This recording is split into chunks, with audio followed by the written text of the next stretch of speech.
mortgage rates is the biggest headwind, and if mortgage rates are rising because we're creating more jobs, unemployment's declining, wage and income growth are accelerating, then we should be fine. I think the housing market, it's not great. It's, we want lower mortgage rates if you're in the housing market. You don't want higher rates, but in the grand scheme of things, I think we should be okay. And here's another important point.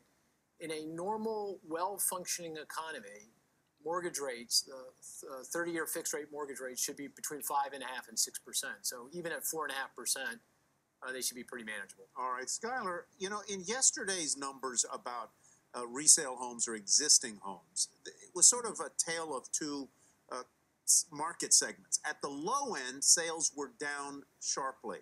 But at the upper end, sort of 500,000 to 750 and above, sales were actually up in unit volumes, or closings were up. Can you explain to me why that happened and what it says or suggests?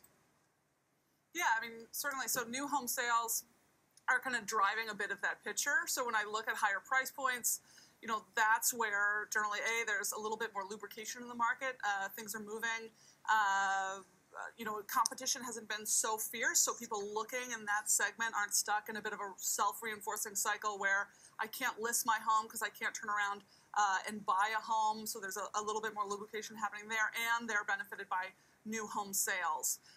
In the really entry-level tier, that's where we're seeing the most fierce competition. That's where the most pressure is, and where we are very unable to build in many ways, right? The most pressure because there isn't inventory, because builders aren't building at that price point because it's not as profitable? Right. Well, it's not as profitable for some very real reasons, right? The cost of land has been increasing, the cost of construction, labor has been increasing, and materials, both lumber and, through the price of oil and into plastics, right? So when those costs increase, I can make that return back again more easily on a higher priced home. So, Mark, one of the things that Americans believe in is that their house will always go up in value.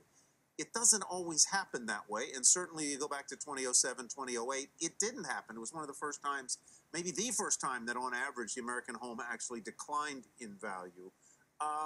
Is that a possibility here again, or do we need even to worry about that? Are house values basically secure as far as you can see?